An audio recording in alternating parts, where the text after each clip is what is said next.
আজকে আমরা pin point এররের সেকেন্ড প্র্যাকটিসে করব। প্রথমে আপনারা একটা স্ক্রিনশট নিয়ে নিজেরা ট্রাই করবেন, তারপর আমার উত্তরের সাথে মিলিয়ে নিবেন।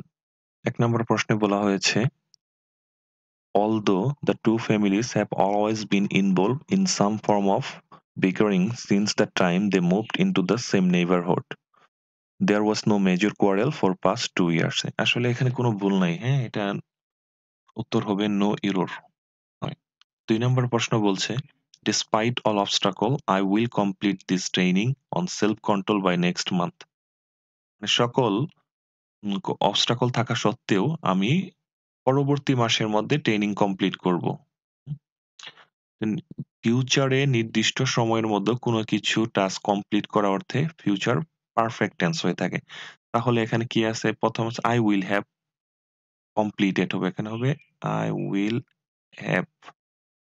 I will have completed C-O-M completed। তাহলে ভুলটা আসলে বি, এটা ফিউচার পারফেক্ট টেন্স হবে। Number question, I do not wish to sound too intrusive, but I would have been better pleased if you gave the award to the person who best deserve it. আসলে এটা আমি আশা করি সবাই পাবেন, কারণ এটা একটা কন্ডিশনাল থার্ড কন্ডিশনের sentence.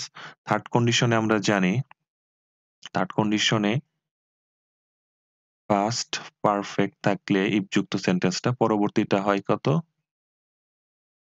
would have been, would have been। এখন দেখেন আমরা would have been ঠিকই আছে, হ্যাঁ? কিন্তু if যুক্ত সেন্টেন্সটাই সি নাম্বারে এখানে হবে কি? এখানে হওয়ার কথা ছিল পাস্ট পারফেক্ট টেন্স। কিন্তু এখানে সেটা নেই। পারফেক্ট নেই। তাহলে এটা ভুল। এখানে হবে had যুক্ত হবে had given হবে।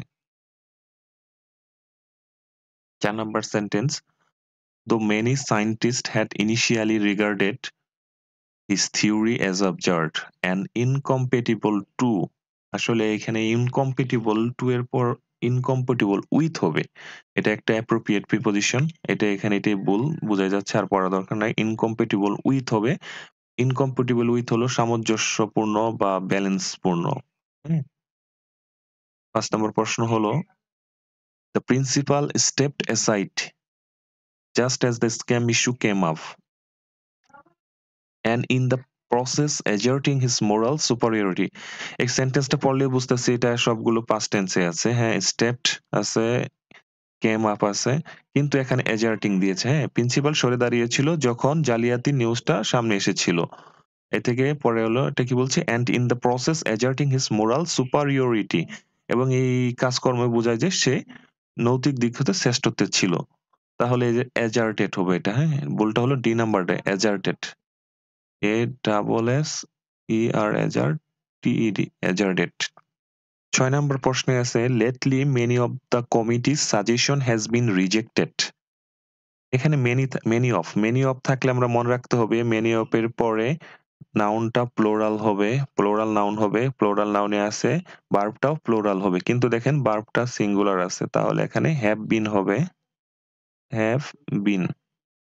তাহলে আনসার হলো ডি নাম্বার। আশা করি সকলেই বুঝতে পারছেন। যদি কোনো সমস্যা থাকে কমেন্ট করবেন। খুব শীঘ্রই রিপ্লাই দেওয়ার চেষ্টা করব, এবং সামনে ইনশাআল্লাহ আরো ভালো ভিডিও আসবে। তাই আমাদেরকে সাপোর্ট করুন, আমাদেরকে সাবস্ক্রাইব, লাইক, কমেন্ট দিয়ে পাশে থাকুন। ধন্যবাদ সবাইকে।